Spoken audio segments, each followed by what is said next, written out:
This is one of my favorite interviews ever. Thank you so much to the famous Will Sharon. Hello, everyone. We're going to do something a little different today. Usually, Shane's talking to you about you, but today we're going to find out about Shane. So I'm Will Sharon, and Shane and I have been friends for a while, and I thought I would spend some time with her, and we'll see what happens. How are you doing, Shane? I'm excited and good. And yeah, I'm excited to hear what comes out of my mouth. Me too. So here's what I thought we'd do. Um, Here we are, the end of June 2020, and you are who you are. And I want to ask you, if you look back over the course of your life, could you tell us three things that helped you become who you are today? I love the way you asked that question. Okay, three things. I love three. I love triangles.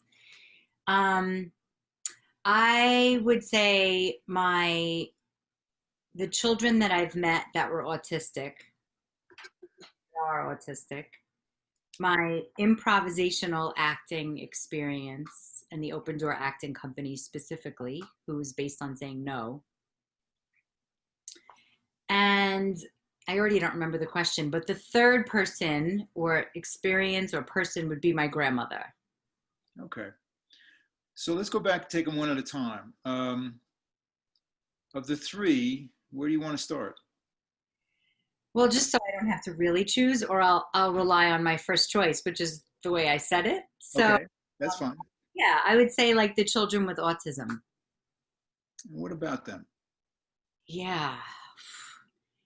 Actually, since you said the date and we're in this like COVID-y, like cosmic COVID time, I'm curious what they're thinking and feeling and experiencing right now, and that'll lead into why they're so important to me. Okay. They are the most sensitive beings that society doesn't know what to do with, and they're impacted by all of the sensitivities that, as neurotypical human beings, we're like, I'll just eat, I'll just shop, I'll just, look at the news, or how we as humans overindulge in escaping. Uh-huh. They're steep in sensitivities that they can't escape. Their nervous systems or the way they're wired is very like, oh, we're supposed to ignore the fact that we're all and they do that. They feel the stimulation and they exhibit it. So I ended up working with children with autism. It wasn't like always my dream, but I was placed with children with autism, and what they taught me was like, don't bullshit. Who cares what the color red is? That buzzing sound that no one else can hear, that I can hear, I can't focus on anything else. So when I was around them and I was supposed to be teaching them, they were teaching me that my weirdness, my sensitivities, my empathicness was not to be ignored. And like, I feel like they were saying, how the fuck are you ignoring that anyway? So what Right.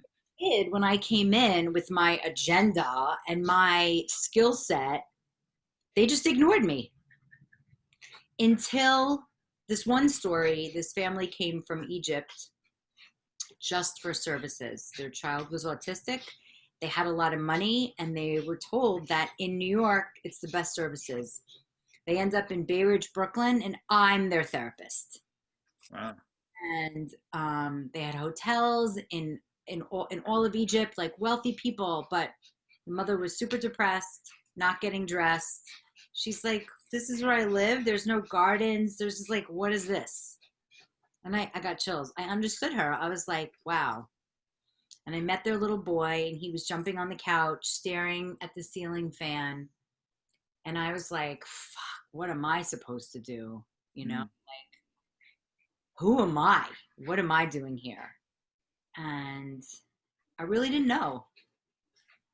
And one day, I really didn't know, but I think that family made me like really get in touch with my own tantrums, which was adding up the money I was making, eating tons of pizza before I got in the house because I didn't want to be there. I wasn't doing anything useful.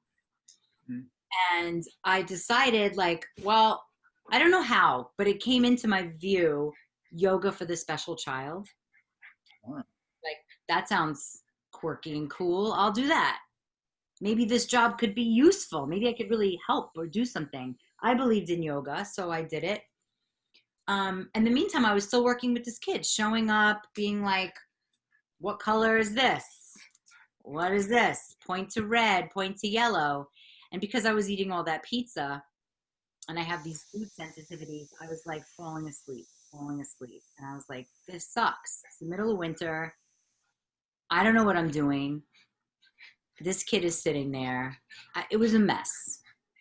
But I could fake it and make it look good. But truly, my integrity felt like, this is stupid. What are you doing?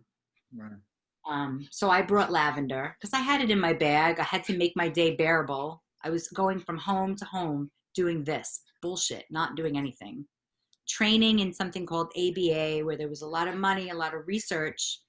And yet it was like Pavlov's dog training. Yeah. And I took my lavender spray out and I was like, God damn, what the fuck am I doing?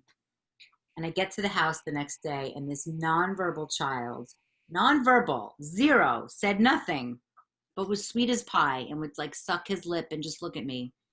He said to me, psh, psh. What the fuck is that? And it was this sound of the lavender. Mhm. And on his IEP, or on his individualized education plan, his master plan,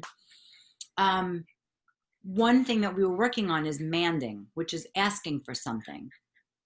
Now, he hadn't done that, but now he did. He asked me for that lavender spray.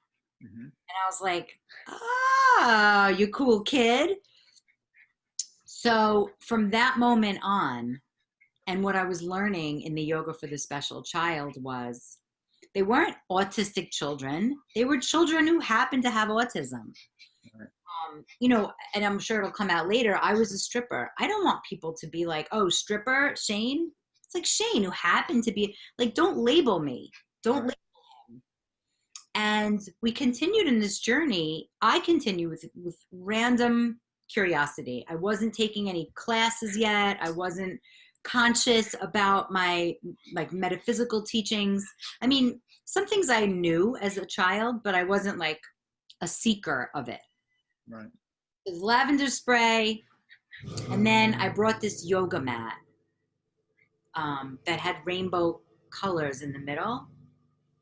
And the second day I brought it, he used his fine motor skills to help me open this mat because he loved it so much.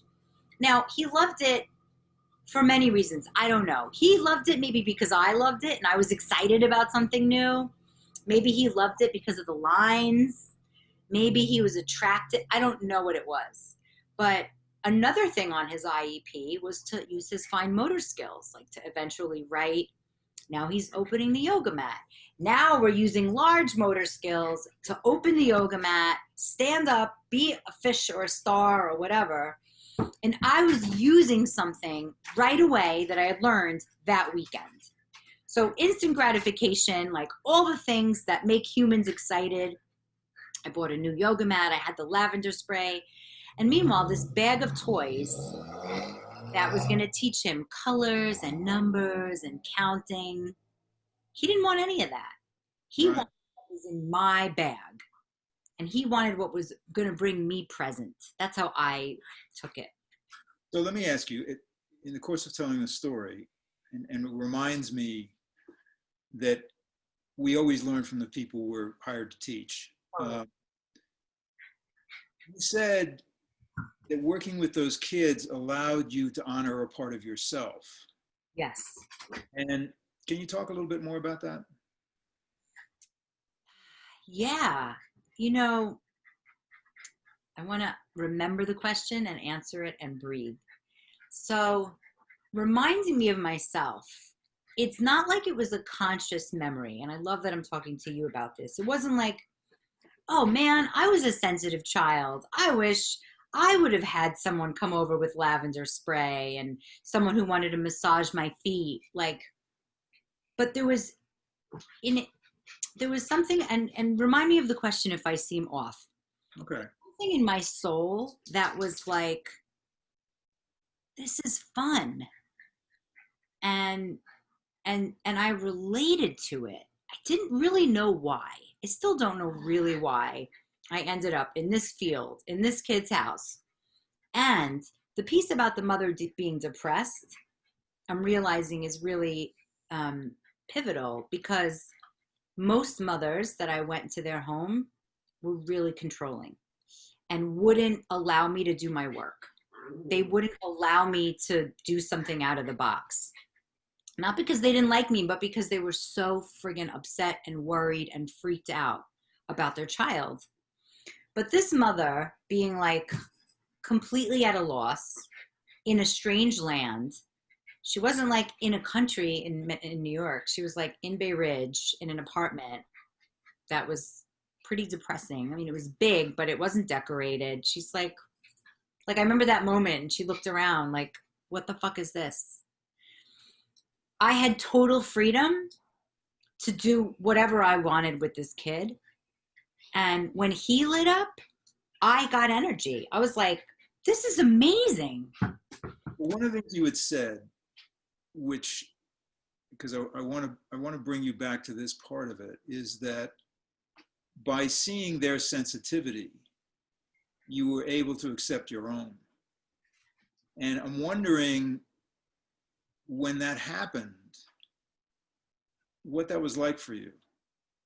Yeah. Well, now that you ask me, I feel really emotional, like because the world doesn't see autistic kids as that valuable. Yeah. They're like, what the hell are we going to do with these kids? It's a lot of money. They grow up and get older, and then what? Yeah. And they're going to save our world if we allow them, actually, and especially right now, because they are not looking to hide. They're not looking to cover anything up or not be sensitive. They're not looking to bullshit. They don't know how. It's not a part of their Right. So, I mean, I'm not sure the moment, but recently I heard myself say this sentence that I see the truth before I can speak it. And I saw a lot of truth. I saw a lot of truth in these kids. And if you hang out with me and you know autism, you might be like, are you friggin' autistic? Like, I, I had a 2.5, 3-year-old. His parents were getting divorced. The mom was like sort of full with like expression. She would throw things when she was upset, like that. And the dad came over one day, and I saw this little boy get really sad, like do one of these like hysterical breathing things and look at the floor. And I was like, wow, he feels this separation. Mm. And he also knows he shouldn't show it right now. Yeah. And I was like, that is something. I just got chills. Yeah. And it was the truth. And so they taught me it's okay. Well, they didn't teach me it's okay, nothing. They just taught me like, hey, I see the truth, you see the truth. And thank you for seeing me was really the message. That I haven't said it like that before, but that's all there is. We all just want to be seen, Yeah. Nobody knew how to see them. They had their own stuff in the way. But it became a relief to me. And I'm sure I felt it in my nervous system when I was like, oh, thank God. There were a couple of moms that really let me do whatever I needed to do. And those were the most successful kids that I worked with. Sure. So let me ask you this. So we all go through transitions in life, right? And you did this, and then you did stop doing it and started doing something else. Yeah. Can you talk about what that transition was like? Transition is a great word, because I think that's the world on a global level. That's what fucks everybody up. The transition from one relationship to another, from one virus into a non-virus, from one meal into the next thing, from an interview to the next thing. Like the transition is unknown. Yeah. And I felt so complete with the children with autism because I had said right away, they're done with me. I don't know why. They're done with me. And the next population I worked with was the teenagers in prison. So Okay. I was still very much in my heart in a very desperate population. So that transition for me was there was no question. I was like, oh, of course, here's where I am.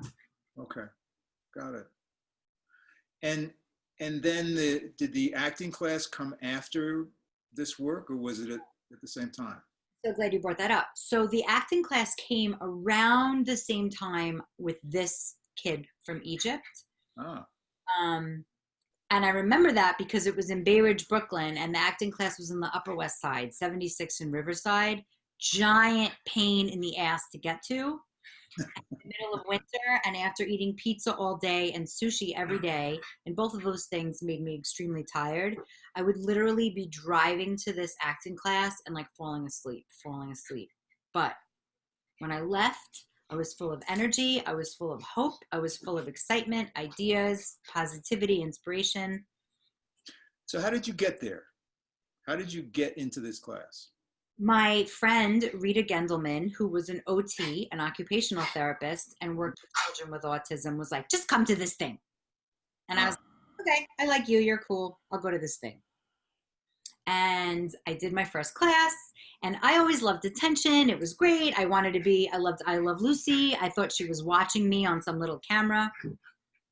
And my acting teacher, Erin Flowers, was like, that was good if you're on Sex in the City and you're trying to just get people to like you, but this is about being real.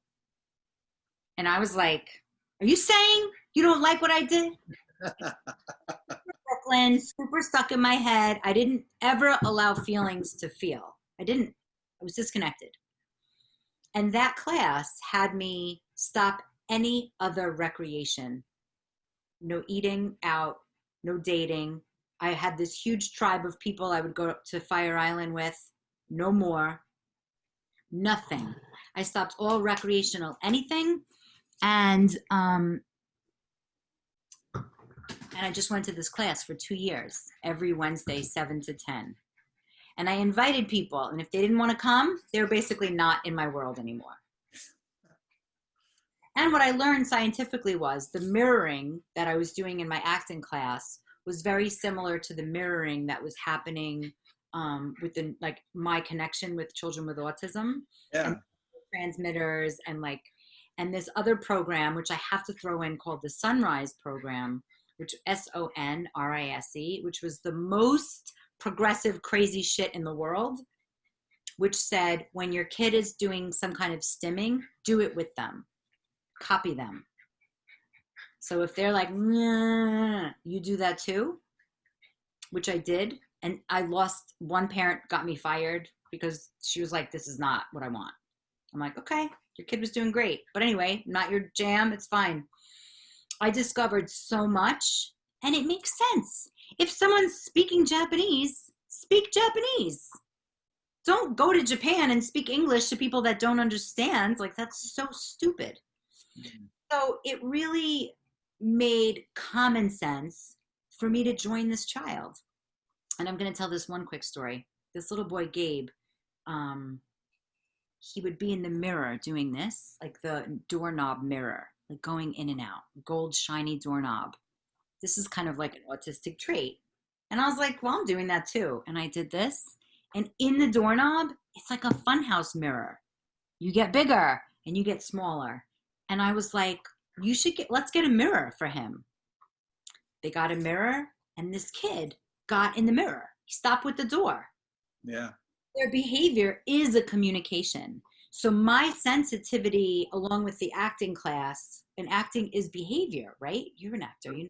Yeah. Right. So acting is behavior. I'm like, I'm a behaviorist hanging out with kids that are only doing behavior. Yeah. To bring these two worlds together. And then I was like, I need to be a parent coach. I need to use this improv acting style, which was based on saying no, to the parents so they could get in their bodies, so they could feel, so they could connect with their kid. Cool. Listen, I want to take you back to a moment though, Okay, because please. we're serious about it, right? So you go to this class first time, you do your thing, and he says what he says. Go ahead. She, sorry. Uh, how did you take that in that moment? What was that? What was that transition? I was not an easy student. I would know it all. Uh-huh. I had a chip on the size of, like, of a mountain on my shoulder. Very righteous. I'm right. I fought so much to be right. I fought to prove myself, insecure, in pain, self-hatred, self-loathing, depressed. I was painful, but I looked beautiful. I looked pretty. I had a great body, and I relied only on that in every fucking situation. Mm-hmm. It was really gnarly. So feedback did not come easily. It did not Uh-huh. go well. And they didn't give up. And that was the first place I ever felt unconditional love. Uh-huh. You know, it's so interesting. Now I know I asked the question because obviously in the work you did with those kids, that's what you had for them. Yeah. That's the only reason it would work, right? So one of the things that is always interesting is how we build infrastructure for ourselves before we actually make the change, right? Mm-hmm. So you're practicing this, then you get in this class and it's like, oh yeah, but the core is already there. It becomes more and more difficult for you to betray yourself, you know, Yeah. as you go through all this. So it's really interesting how that all ties together. Okay, so tell us about your grandmother.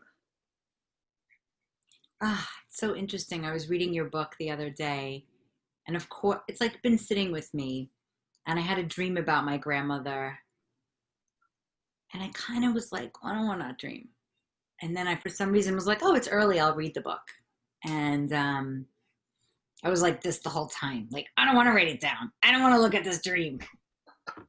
Um, so all that to say is my grandmother was a Holocaust survivor. She was one of 13 brothers and sisters that were killed.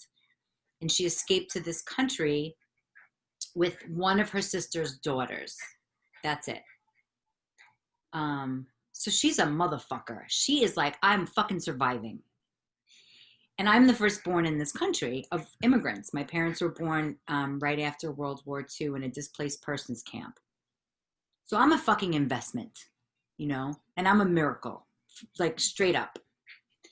And my name, Shane, means beautiful in Yiddish. So there's a lot on me. There's a lot of love, a lot of projection that is very different. But yeah, I am my grandmother's heart. And she came through my friend and told me to do my one-woman show. We have the same body, the same breasts. She made gowns with beads and glitter and feathers, and she wore gloves. She had big hair, and she made all of the gowns for my mother and my aunt for their everything. Not just like, oh, that's a nice dress, like hand beaded gowns for days. She made all my gowns. She was fancy as fuck. And really fierce. And her name is Ida. I have two grandmothers, but the other one passed away before I was born. That's who I'm named after. But the energy that lives through me is like, I was 18 when she passed away, so I'm not really sure. I wasn't fully grown. I was still, wrestling with my own stuff. I couldn't really appreciate her as much. Mm-hmm. Maybe, who knows? Maybe I did, but with my mind right now, it's at least on this earth plane. I remember when she was like 70 something, she was like, can you teach me to read English? She spoke Yiddish. Uh-huh. State Yiddish. Like I understand. I've relearned it again. They only spoke Yiddish just so that I wouldn't understand. But of course, I learned it by listening. But it wasn't like they spoke English. They spoke straight up Yiddish because that's what they had. She was Lithuanian. Um, yeah. Hmm.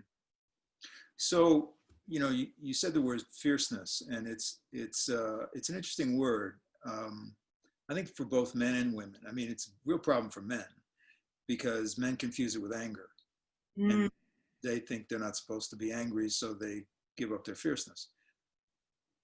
Tell me about what fierceness means in a woman. mm. It means like bodacious. It means presence. It means belief system. It means I trust myself. It means I'm going to say I don't know all women. It means determination, commitment, dedication, attractiveness, power, femininity, love, care, beauty, Okay. appreciation. Well, it's interesting to hear that and understand your path of, I guess we could say, correct me if I'm wrong, anger from the standpoint that that's what you felt drove you. You can't put me down. I won't take any guff from anybody, all that kind of stuff, right? Which is sort of a knockoff, a bad knockoff of fierceness, right? It's more defiance than anything else. Um, but then you got to this place, you know. Right.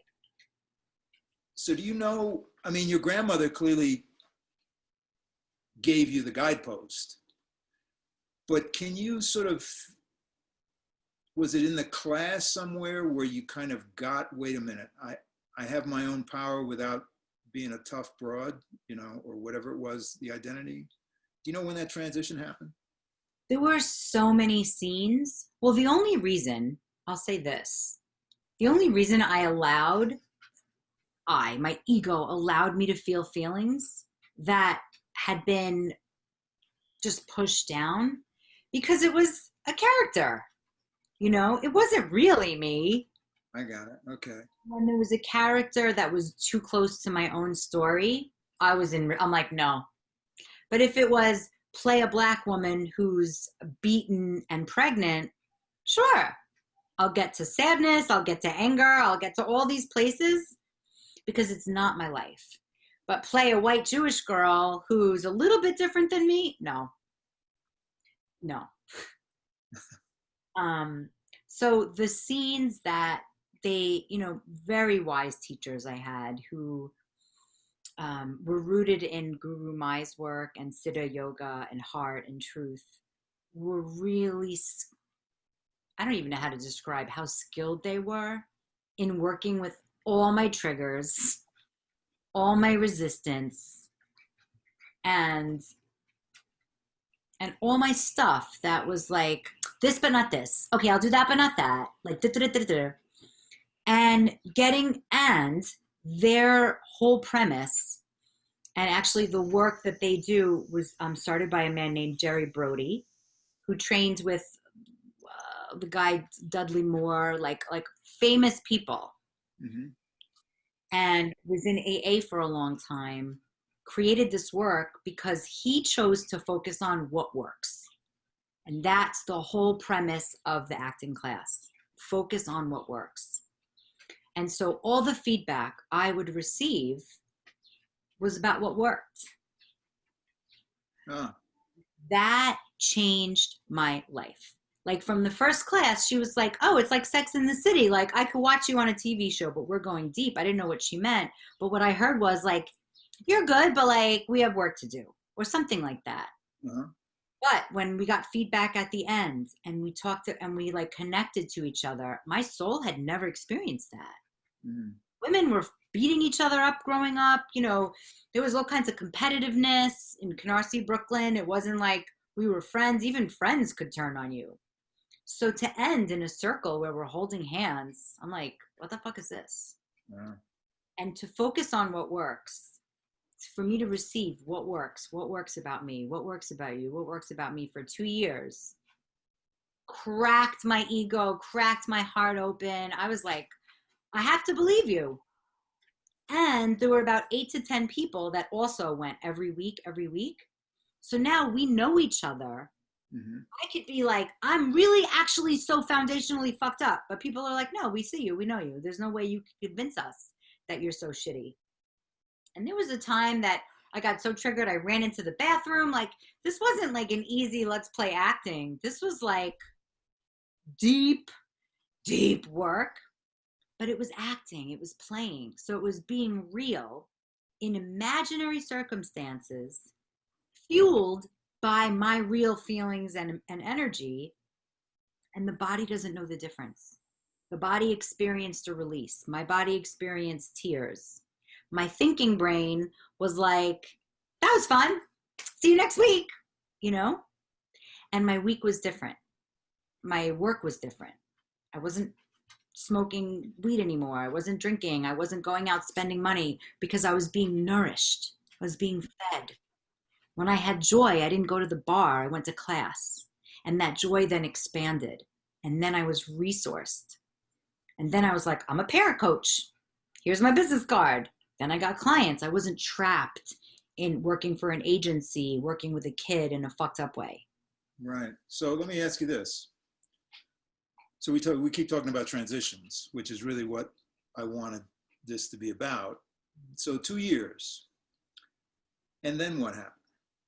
How come? Not how come. Wrong question. Okay.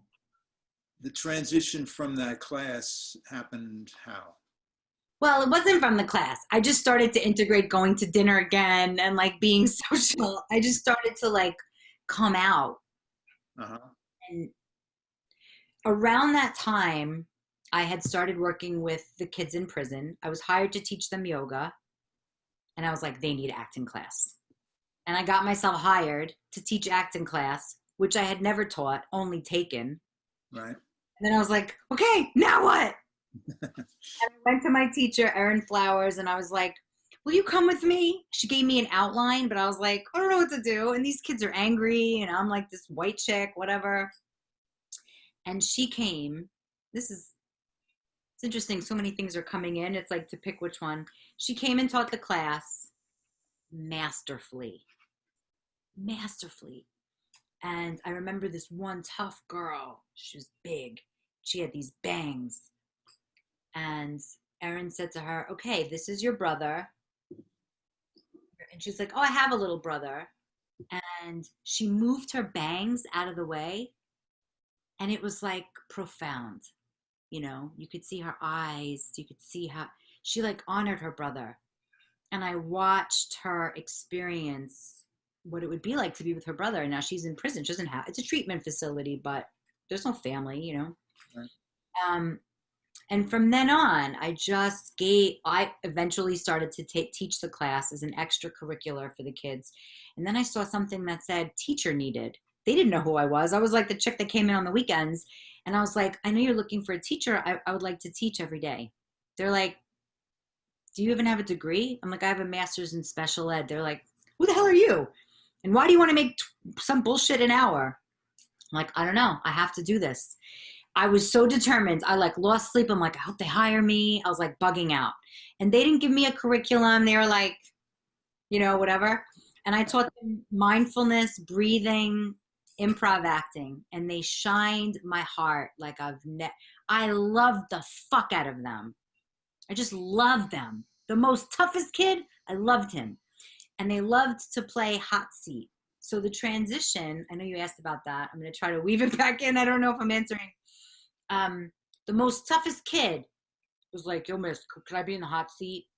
They wanted to be seen. They wanted attention. They wanted to speak the truth. It's like, yeah, let's play hot seat. You know, if anyone doesn't know what that is, you go in front, you get all the attention, and anyone can ask a question, and then you say thank you, and then someone else asks a question.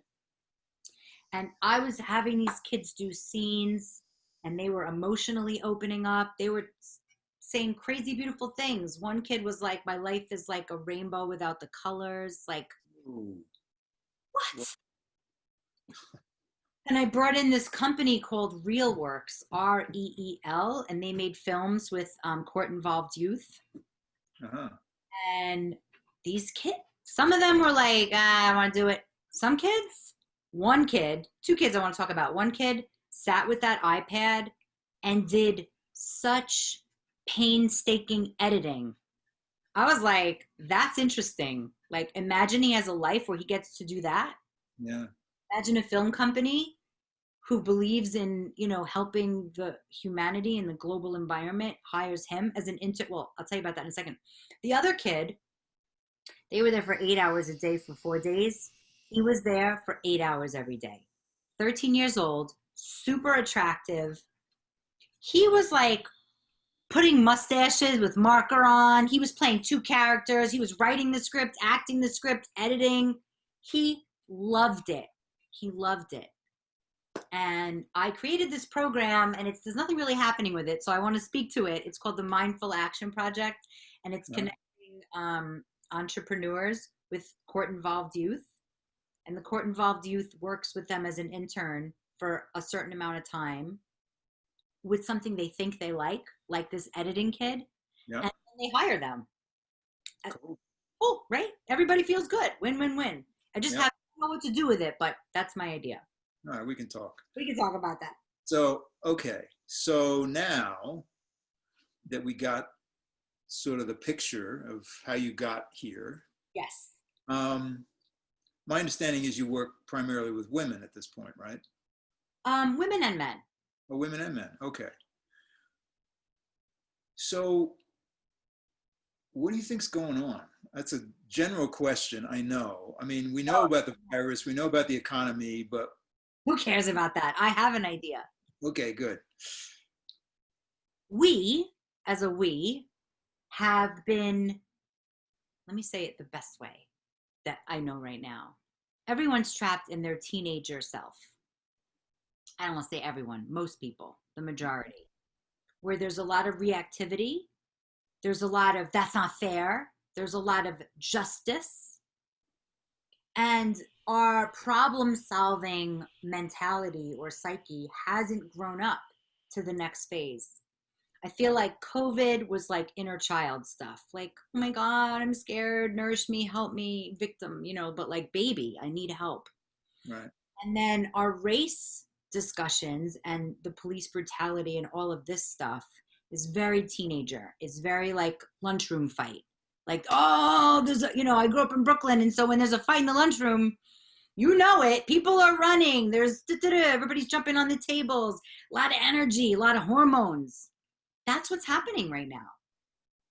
And our government, is very like, so our inner teenagers really need to be seen, invited, and taught how to become the next stage, which I see as like the divine mother or the divine father need to show up and be like, you're right. The most racist motherfucker sitting with his shotgun, he's right for his life. And we need to give him sound and time. And he's angry. And he's angry at himself, and his internal shadow is spewing hatred on people, and we can't not count him. So when there's very progressive people that are putting down other people, they're doing the same thing. Doesn't matter what they're saying. You They're just replace one tyranny with another, right? Yeah. Everyone needs a little bit of what's that word with a D? De-escalating. Like, we need to de-escalate and listen. And it's not going to be pretty, and there is going to be rupture, and we're in it. But no one, and there's minimal beautiful things happening, like Miss Butterworth or whatever. Like, we have a holiday, Juneteenth. Like, we do have things that are going on. It's not enough. I don't know. It's nice, but there's a lot of undercover darkness that is really scary, and it can't result in a lunchroom fight. So let me ask you, given that, yeah. um, I was going to ask you, are you an optimist or a pessimist? But I don't want to ask that. What's your sense of your trajectory in all this? Okay, so that's what I have control over. So I did one powerful thing the other day. I don't know if I should mention his name, but there's this police retired community, not community. He's like the retired police commissioner or something. And oh my God, it stems from you. You posted something or you shared something. Maybe we'll edit this, I don't know. But you talked about being a trainer and steroids in the police force. Right. That really stuck with me because I see these videos and I see big men leaving their body. Oh man. And so police are not tested for steroids. Right. And it makes so much sense and it feels like a very neutral thing to suggest. Coming from me, would be people would be like, Shane, that's great. And I would say, I didn't make this up. This is a fact coming from you. But it wouldn't really make a difference. But speaking to this guy and asking, is that something that can be implemented? Like, can we? I think it would make a tremendous difference because let's face it, like, I think it's good that police have aggressive tools when needed, I guess. Right. We need that. We can't have an anarchy system Right. if we all agree on the same, foundational stuff. But it doesn't need to be fueled by more adrenaline than is already fucking in someone's body. Yeah, the thing about testosterone, it's like anything else. There's a useful application of it for older guys when they get past 45, 50, 55. If you want to maintain muscle mass, if you don't want to gain weight, Oh, but it's not. You don't go to somebody and get an injection twice a month and go tra la la. It's serious stuff, and you got to monitor it. totally. It's illegal. Isn't it illegal? Well, yeah, street it's illegal, and getting a prescription for it is tough. That's why you got to be older. The thing that's scary though, which is what you're talking about, is you start shooting this stuff up when you're 20 and 30. I mean, look out. And it's only anecdotal on my part. I don't know if it was just the people I ran into or if it's endemic, but it looks to me when I see these guys like, holy smokes. So, yeah. So tell me, so you had this conversation with this guy. So I just asked for coffee. I didn't want to ask that over a text. I'm like, listen, you're a powerful dude. I know my power. I'm committed to problem solving and I'm really good at it. I'm also a burlesque dancer. I also write an advice column. Like, I'm seen in a certain way. I'm received in a certain way. And so my idea of reaching out to him is it'll land differently. I like to be behind the scenes goddess who's like, I see things before I can speak them. Yeah. In the right channels, I think that feels really powerful on me. Like, I was like, that's a good idea, Shane. It just came through and I took action right away. Good. Okay. The other piece that that's like a whole other conversation for us because I'm excited about it. And what you shared about men at a certain age, it's good to have, like, I want to know more facts about it before, like, you should test that, before being a teenager and being like, guess what? I have to tell on people. It's funny, there's police sirens. So the other thing I'm doing right now is teaching a course and a weekend virtual retreat called the Unsexy Course. Uh-huh. I've seen that, yeah. And it feels so good because it's about learning how to speak vulnerably in moments of stress, in moments of turn on, in moments of disagreement, or like high stakes situations. It's teaching how to get in the body and speak to people, how to cheat the ego so the things that feel most stupidest or unsexy can be said anyway. And it's from improv acting, what I've learned. It's from circling, communication and meditation. It's from what I naturally bring to the table, which is joy and play. So you don't even know you're fucking your fears. You don't even know you're being unsexy, and all of a sudden you feel sexy. It's a very human course. It's a way to connect to people's souls, truth to truth, to read behavior, to understand oneself, so that when there's a moment of high stakes, I'll say, that all humans, men, women, and everyone else, don't lose their voice. Okay. And on a community level, when race comes up, there was a beautiful one evening where it was after the course, and I started this experiment called the 24-hour Zoom room. Go on anytime, people are just there hanging out. And it got a little racy, haha. It got it got racy. There was one woman of color in the room and a bunch of white Jewish men and me. Now I was editing, I wasn't really there present. And I had a real mothering moment where I listened to this expert woman hear a white Jewish man say, like, I don't even know what the patriarch is. I'm not involved in that. Like, it's not my fault. I'm He didn't sorry. know this country. And but he's a circler. He has great communication skills. He's really self-aware. And I heard her expertly get triggered, come back with a tool, take a minute, respond to him. And I heard him respond with neutrality and curiosity. And I was like, this is fucking groundbreaking. And I'm a control freak and I didn't have to step my feet in the room. My Uh-huh. children, my students were able to be set free and practice what they were learning. Yeah. And it was so unsexy, but so full of love at the end. Cool. Oh, because I want to add this. Because when she took a gratitude from me, because I popped in and I was like, wow, I'm listening to you guys and this sounds really amazing. And she's like, thank you for seeing me, blah, blah, blah. 10 minutes later, he said, you know what? I really saw something in you that I learned. And he gave this very true, genuine feedback. And she started crying. Mm. And the fact that she was getting this compliment from this white Jewish man